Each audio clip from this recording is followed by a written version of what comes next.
the one game that you would like to relive again?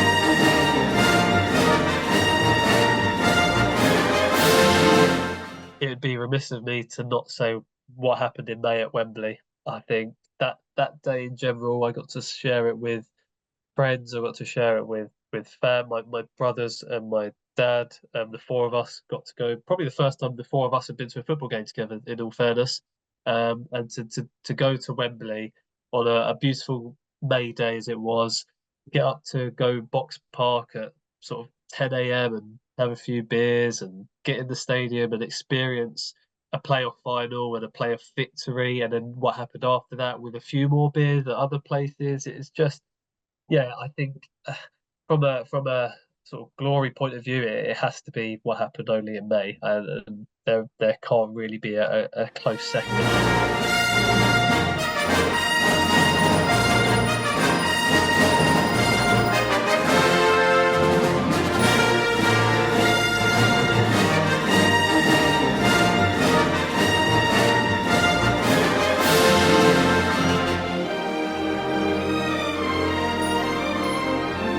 Easy, absolutely easy. Sean Raggett header away at Burnley in the FA Cup fifth round to get us through to the quarter-final and become the first non-league team in over 100 years to reach that stage of the competition. Amazing day in that away end. I fell down about 15 rows when I was celebrating, but that was one hell of a moment from a Lincoln City point of view. How old were you when it happened? It was 2017, so I would have been 19 years old. Did you scuff your knees? I actually, the elbows. I did a bit. I did quite a bit of damage to one of them, more than I had to go to A&E when I got back to Lincoln. That's how bad I'd done.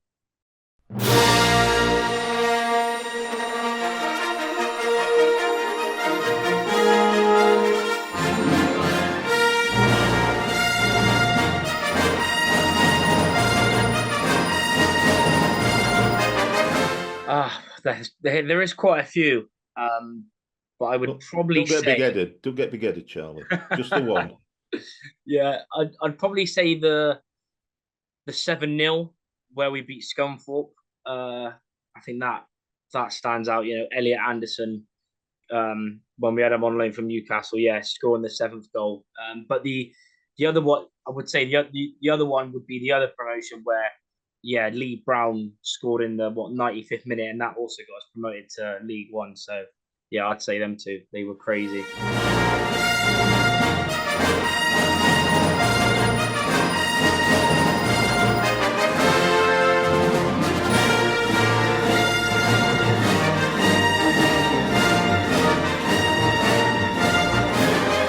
Oh, that is an unbelievable question. Do you know what? There's two. And I'm going to choose one. I'm not going to sit on the fence. Say them both if you want. I'm not bothered. So the two for me, my greatest day supporting Stevenage Football Club was when we got automatically promoted 2 years ago, finishing second place in League Two. For me, that was... still getting like, oh, about it now. Talk me through it then. It was the most amazing day because for us, we'd had... from 2019 all the way to 2022, 3 to 4 years was, as a Stevenage Football Club fan, was tough. We're down the bottom. We got relegated, got kept up. We nearly went down again in COVID, but then Revs at that time got us to mid-table. We were bottom by Boxing Day and he got us to 12th. A year later, nearly went down again. Steve Evans comes in, keeps us up. And then it was just the following year. It's not like we had a year of stability. That then following year we got promoted.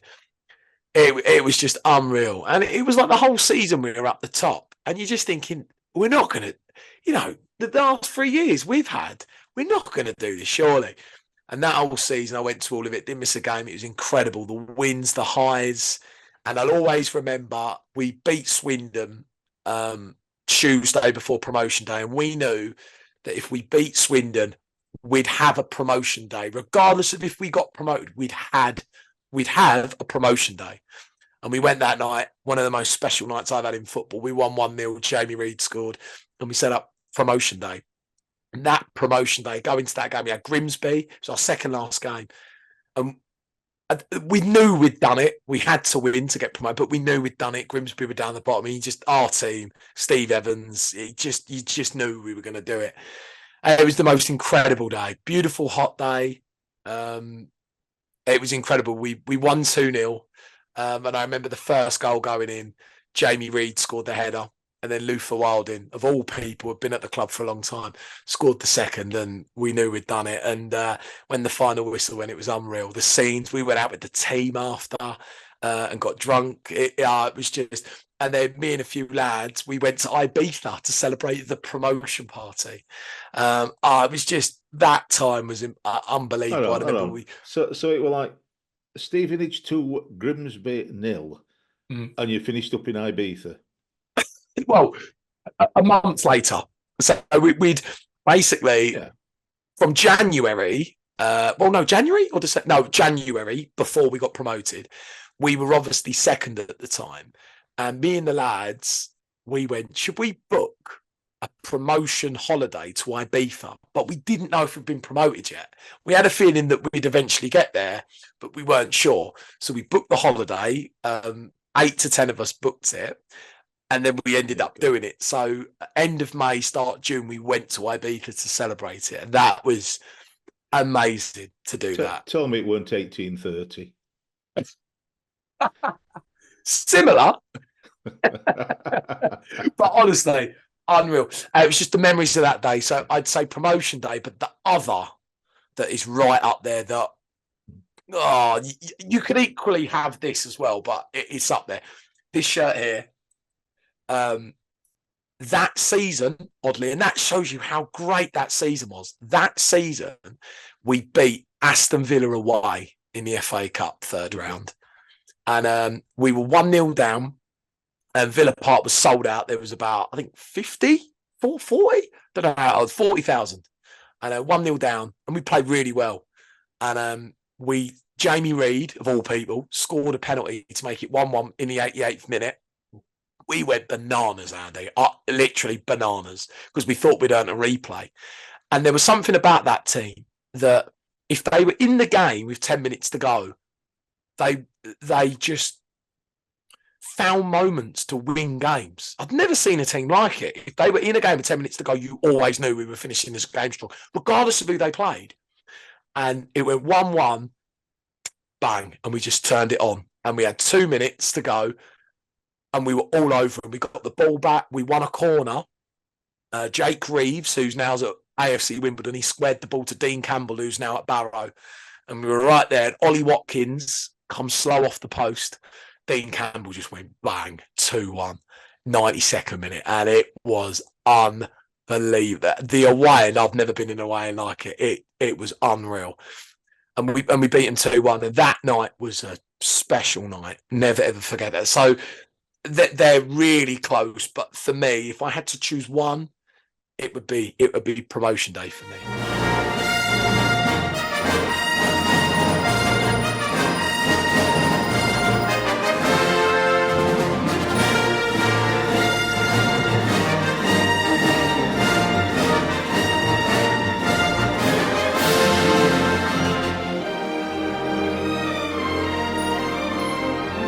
Playoff finals I'd like to relive. All right, a few. Yeah, never seen Huddersfield score in a playoff final yet. I've seen them get promoted 3 times. Work that one out. Just it was all 0-0. Exciting. Yeah, it's got to be. It's got to be Reading at Wembley to get into the Premier League. It's a moment in time, isn't it? Yeah. Unbelievable and Schindler scored that penalty. It goes in the back of the net. Thinking you're in the Premier League, it's just, dreams are made of. Maybe one day one of my kids will have that same experience. You never know. Don't get carried away. Might be waiting another 30 years, but it's nice when it happens, isn't it? Like,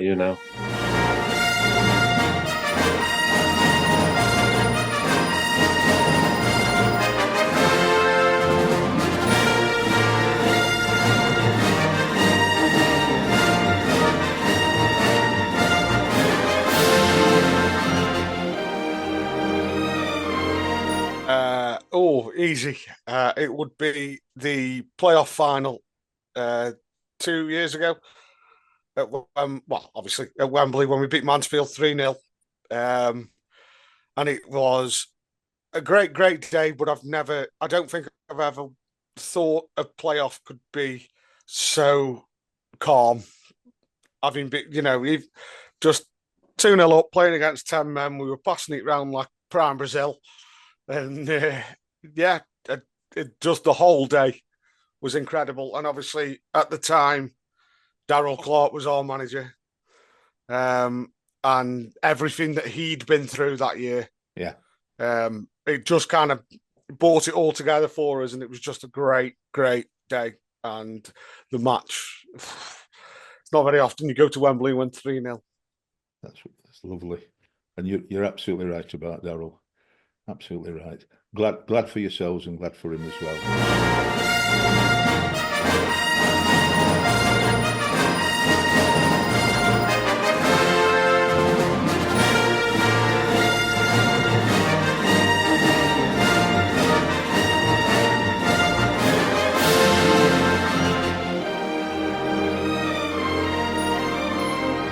Such a tough question. It's not a tough question because I've got a long list. It's just a list of two. Say both then. Say both. The first one is winning away at St James's Park in the FA Cup against Newcastle. It wasn't just the occasion of winning, a Premier League team in the FA Cup. It was post-COVID. We weren't sure whether we'd get to the game.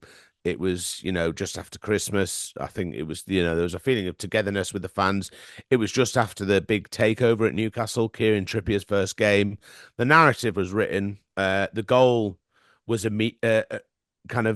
eventually awarded by VAR. First and last goal I'll see for Cambridge United by VAR, I'm pretty sure. And just all of that kind of came together to be a fantastic concoction for a game.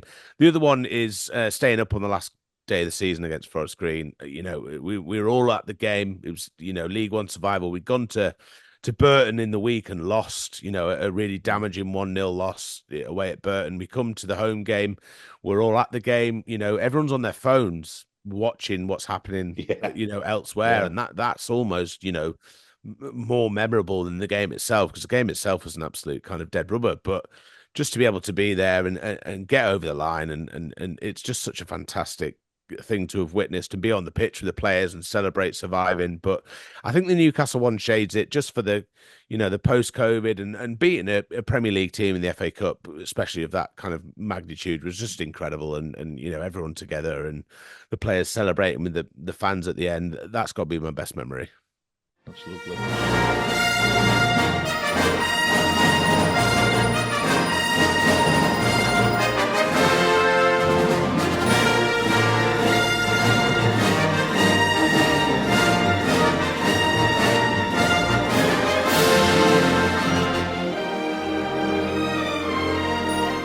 To be fair, Wrexham, you probably won't know this.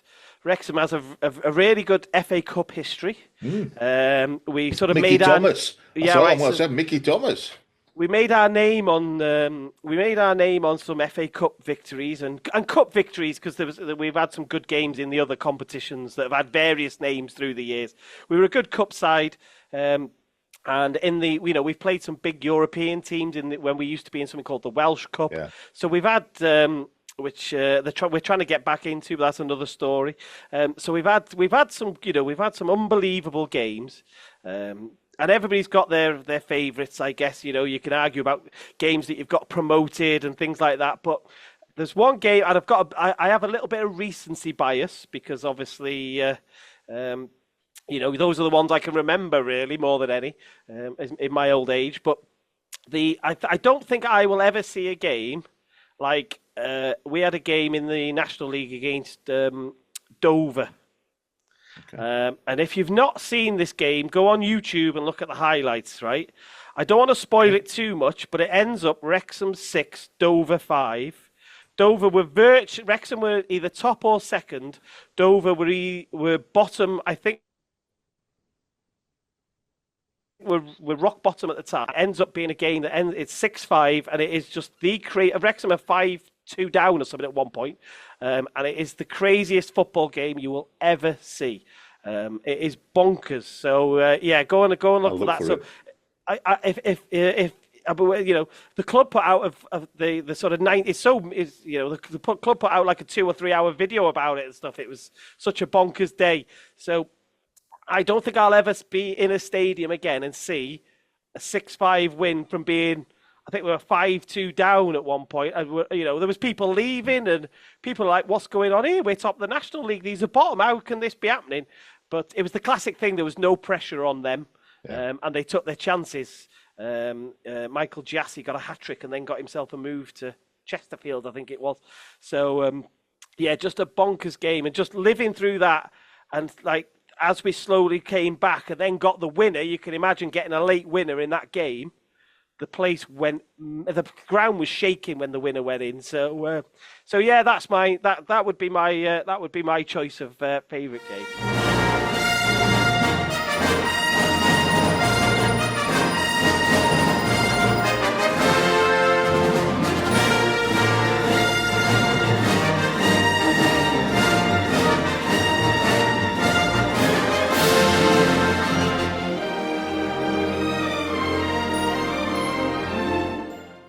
Excellent, and a great question. Love this kind of question because there's so many you think of, and you moan about it all the time, but there's so many you pick out in there. I think it would have to be because I was only 13, I think at the time, maybe 12.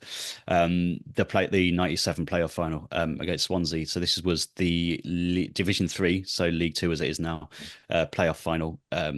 It was 0-0. This is the first time we've ever been to Wembley. It was our 100th year, celebrating our centenary. Quite a boring game, not memorable at all, the game. But we get a free kick in the 93rd minute. John Frayne smashes it against the wall. It has to be retaken. I'm right behind this at Wembley as well, by the way, the old Wembley, if you remember it. Smashed it into the wall. Referee says retake it. And then you just get that moment, you just get that feeling, don't you, as a fan? You just think something's happening here, and it does. And he curls the second free kick into the net. Incredible scenes. 35,000 odd Cobblers fans going crazy. I don't know where they all came from, going mad at Wembley. Pretty much the last kick of the game. I think they've kicked it forward, and that's it. End of the game. So many incredible memories from that time. So I think to relive that as an adult, and to do the whole day as an adult would be an amazing thing. If I get to be, is that in the rules? Am I allowed to be an adult when I do this? To relive it? Whatever you want. I just think the whole day would have just been, it was brilliant as a kid. It was one of those kind of footballing, life-changing moments as a kid. You just think, we've just had Euro 96, the previous summer. Football fever was completely in the air everywhere. And to go to Wembley and to see a last-minute winner was just an incredible thing. And I think it set everything in motion for supporting the Cobblers properly and sort of going week in, week out. So that would be it, I think, just to go and relive that. I could have easily said the penalty shootout win against Liverpool at Anfield in the League Cup, but I'll go with that one.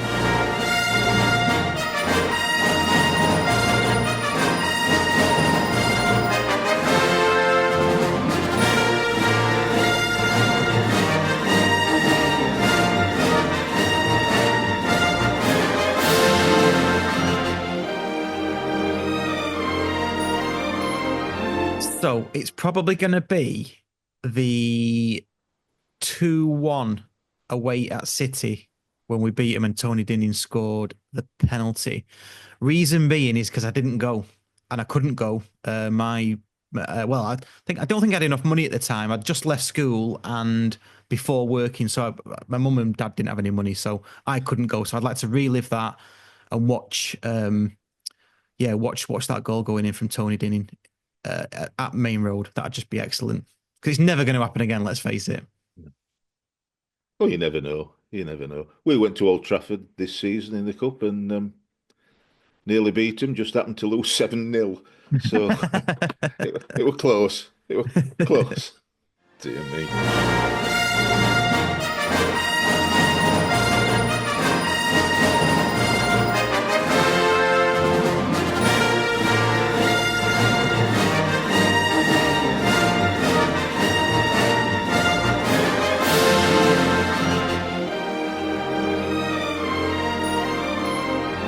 There's two. I'm going to be a bit cheeky and say two.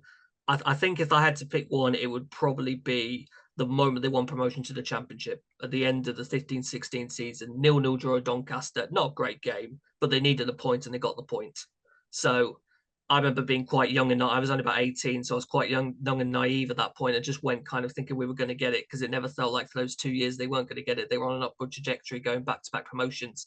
So that draw at Doncaster is one that comes to mind. Several thousand of us in that stadium up in Doncaster getting to enjoy the occasion. The other one that comes to mind for me is a bit more recent. Quarterfinals of the League Cup away at Middlesbrough in late 2018, December 2018. 1-0 win, Jake Hesketh goal, booked our spot in the semi-finals. The semi-final we don't talk about because it was Manchester City and it finished 10-0 on aggregate. But that was the peak moment really, going away. I think the quarterfinal lineup that year for the League Cup was 6 Premier League sides, ourselves and Middlesbrough, and then lo and behold, the 2 EFL sides get each other. Middlesbrough fans thinking they've got a bye to the semi-final. Yeah. And we rock up and managed to beat them. And I remember getting in right as that game kicked off and just enjoying the occasion. And I remember Aidan Flint put a header wide from 2 yards out. And I still can't believe he put that header wide because it was generally harder for him to put it off target than on target.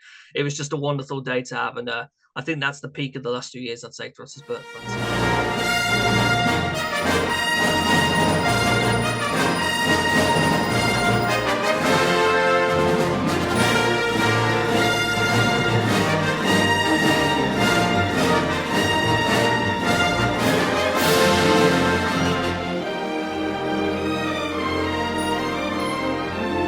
This is a great question because, like I mentioned, because it's been a roller coaster, we've had some great days supporting Rotherham United.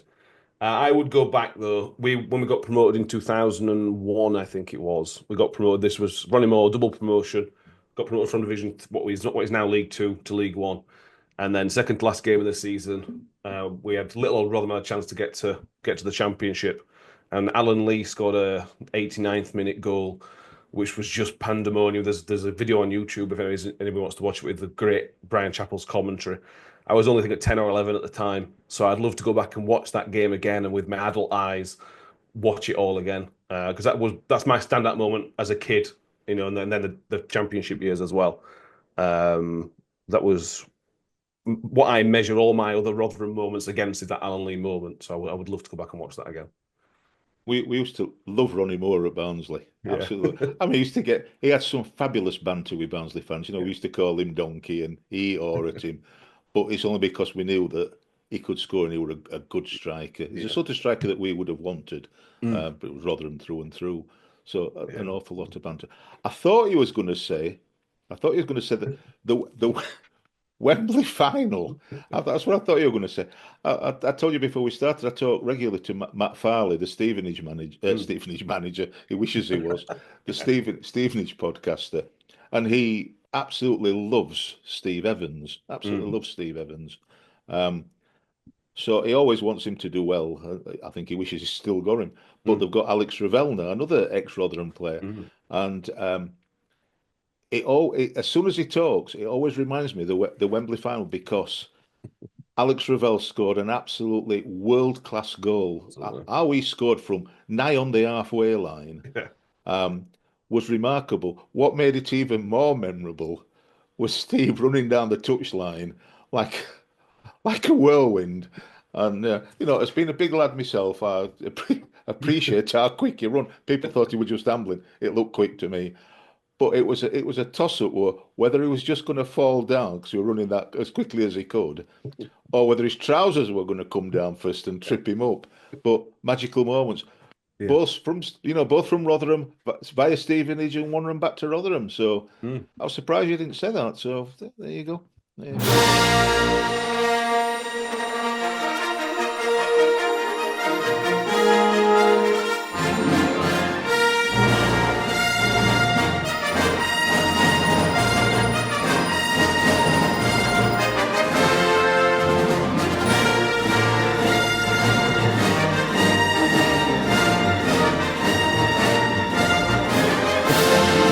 alluded you can have to more it than one if you want, Craig.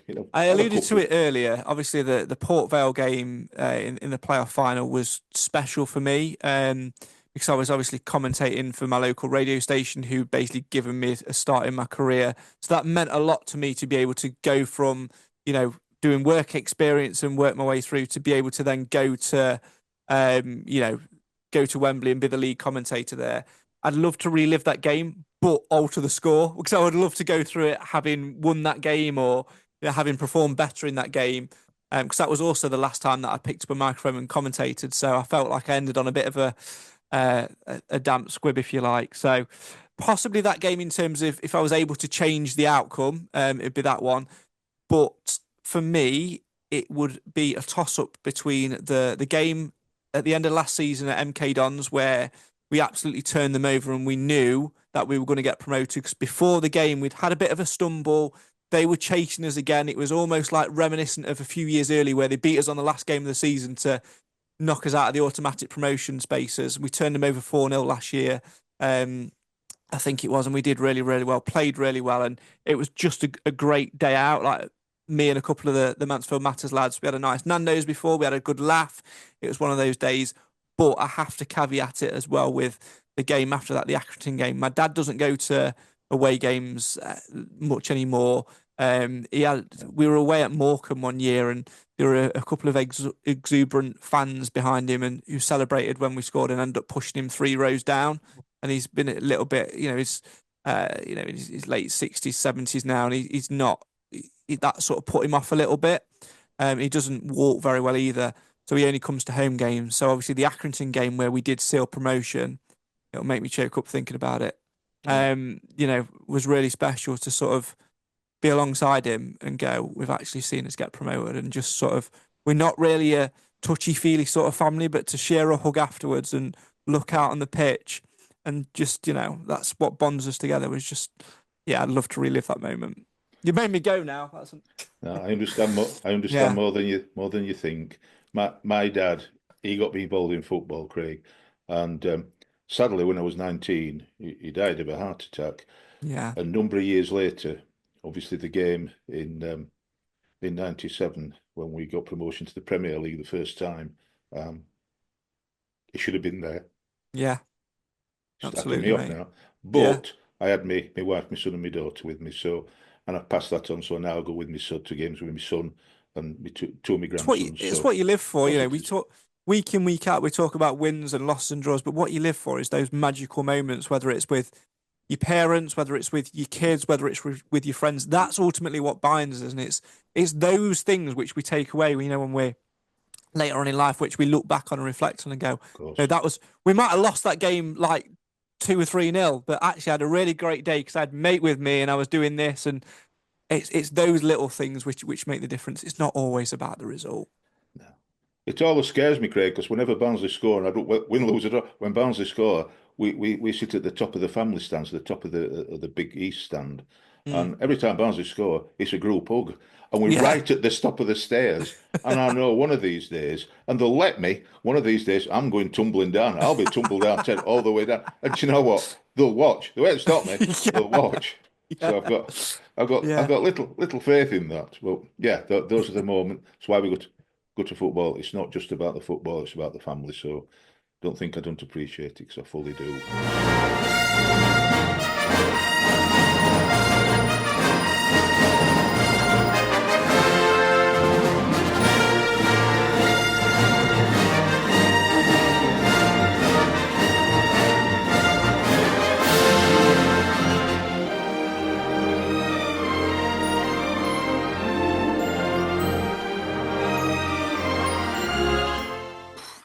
They want me to say the FA Cup game, don't they? That's the one they want me to say. The one against Manchester City, actually. The one where we won. But I'm not going to say that one. More than one, as many as you want. Well, that FA Cup game was one of the most nerve-wracking games I've ever... I won't want to relive it. I'll just leave it as it was. It was nice to see the scoreline, but I don't want to relive that game. I watch it every now and then. I've got the DVD of the game, and I watch it, and I'm still getting nervous. And I'm thinking, well, I know we won, so why am I getting nervous? I think one game, though, and it's kind of talking about my granddad again, and it's a game that nobody would expect me to say because it's a bit of a daft one to say, really. But the one game I would relive was back in 2016, and it was when you came to the DW, or the JGB, I think it was known then, and you beat us 4-1. Will Grigg opened the scoring after 10 minutes, and then Barnsley scored 4, and Chris McCann got sent off in the 92nd minute, or injury time anyway. So we got battered in that game, but we lifted the trophy And my granddad was with me at that game, and it's the last game he ever got to attend because his dementia took hold of him. And at the moment, and he's in his care home, and he doesn't understand football or anything at the moment. I still tell him the Wigan City scores, but yeah, if I could relive one game, it'd be that. Because even though he's starting to go a little bit, and you could tell his dementia was getting hold of him, I've never seen him sing the songs as much as he has. And I remember at the end of the game, the Wigan, because I got the front row, and Wigan they lifted the trophy and they came over. And he was just up and down dancing, and I thought he'd love that game. So if I could relive any, it'd be that one. We had to win that game. It was a game that were absolutely desperate that we needed to win it, and nobody expected that we would, because you said top of the table. I didn't. And yeah, I still to this day don't understand how we did it. I'm sorry to hear about David. That's really sad, but it's a lovely thing that. That one of your favourite games, if not the favourite game, is the last one you went to, your granddad. Yeah, it's a bit of a reminder as well, because obviously we're talking about Darren on before. It's a bit of a reminder, just love every single game, and whoever you're with, no matter what the score is, just love it, because you never know when it's going to be somebody's last as well. So yeah, it's something to take with every game, I think. Thanks for sharing that, Charlie. It means a lot to know. Thank you.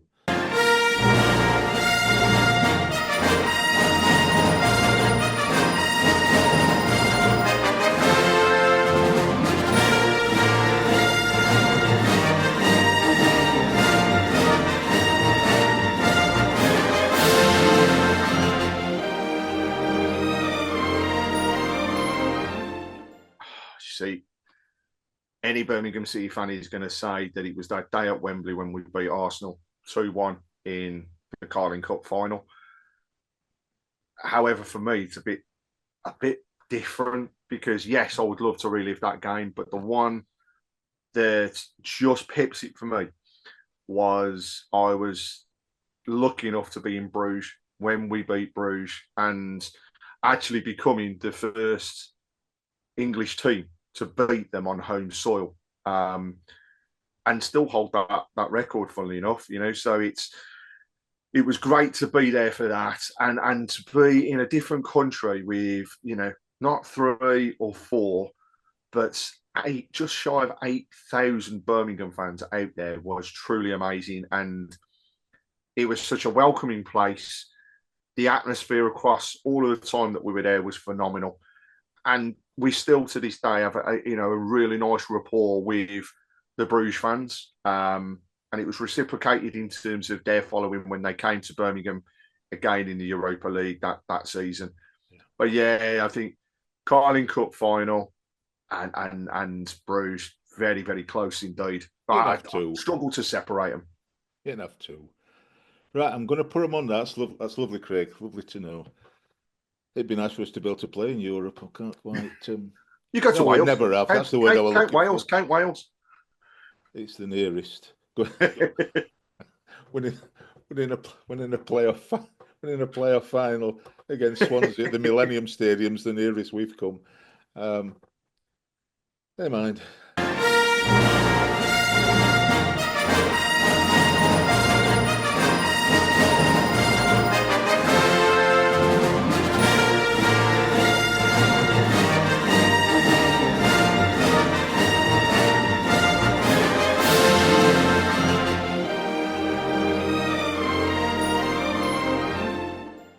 If I could live one Orient game, what could it be? Well, I could say the first half against Rotherham in the playoff final in 2014. I wouldn't want the second half and extra time, but the first half was exceptionally good. I've got a couple, and I always go back to one, but there's Matt Lockwood's goal against Hull in the second leg of the playoff final, semi-final in 2001. We eventually lost the final to Blackpool 4-2 at the Millennium Stadium. So that game was always memorable. Peterborough at home in the playoff semi-final when we won 3-2, maybe 3-1 on aggregate. 3-2, I think, because they scored at the end. So we won 2-1 when Dean Cox scored rebounded penalty, free kick, and Dagnall scored again. But I have to always say, and it's very weird because it's a loss. And I always remember an FA Cup game. It's just been the most enjoyable game I've ever had. And it was at the Memorial Stadium. We lost to Bristol Rovers, and I think we lost on penalties. But I think we had two men sent off. I think they had one man sent off. I know Jabbo got sent off, and we gave away two penalties in the game, I think. I can't remember it too much. I had a couple of beers, but I just remember it just being a great game.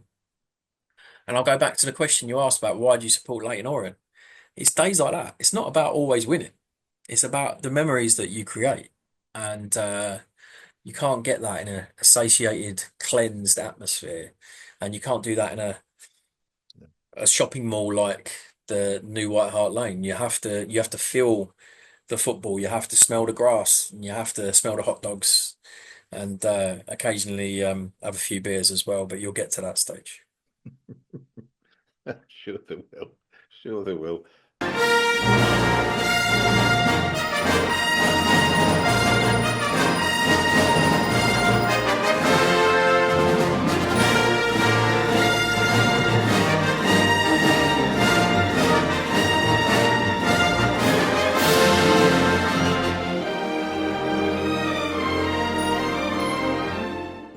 Very last one, then you can breathe easy.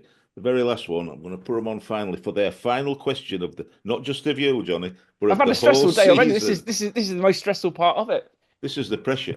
The very last question from little Alan Andy for the whole season is on your shoulders to come up with the goods. Ready for it. You've got to come up with the goods. So I'm going to put them on for their final question of the season. What is the one game that you would like to relive again? Oh, Bolton playoff final. Relive it and make it better? Is that what you want? Yeah. Yeah. Well, I don't know if anyone. Well, you guys might remember the 1995 playoff final. Reading. It was the season Reading finished second in the championship, whatever it was, Ensley, whatever it was called back in those days. But it was the only time, because they were restructuring the Premier League, that only one team went up automatically. And of course, being Reading, we finished second, which, is just typical. So we went into the playoffs and actually doing great. We beat Tranmere home and away over, 2 games. Go to Wembley, and Bolton at that time had a guy called John McGinley up front. Yeah. Who actually, the story was between John McGinley. Going back, this is a funny one. People heard this. So when I was a kid, I used to be training with the Oval Town as a young lad as a goalkeeper. John McGinley played for the Oval Town back in 86, 87. And I thought I was actually a good goalkeeper. We played on the old, I don't know if you've ever been to the old Hewish state, the old one, the slope. Yeah. So we were playing a game, and the guys there at the time, Alan Pardew was there, a few ex-pros and whatever. So I think I let about 5 goals in about 20 minutes. And John McGinley, is a Scottish lad, he goes, wee man, I'll take over and goal from you. And I kind of realised that was probably the end of my goalkeeping career, when a striker takes over. And obviously John went to Bolton, and brilliant player. But we were 2-0 up. Stuart Lovell missed a penalty to go 3-0 up. We lost 4-3. And I watched it. Yeah. I watched it on the TV. Yeah. Yeah. And it was just like, we just run out of steam. We had our friend Dylan Kerr, who I did the podcast with. He's a Northern lad. He's ex-Sheffield Wednesday, Leeds, and speaks very highly of Howard Wilkinson.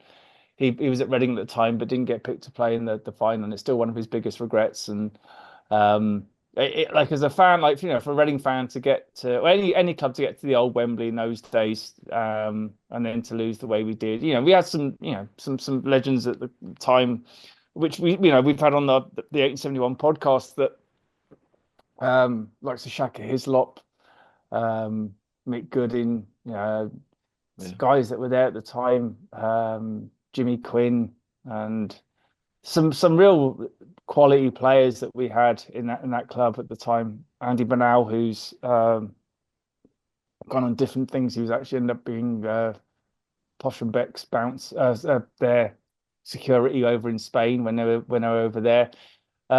It's like, that would have been, I think, the one game there's a few others definite. Like the Swansea playoff final when we were 3-0 down and we got back to 3-2, and then Jim Carachan hit the post and we lost 4-2.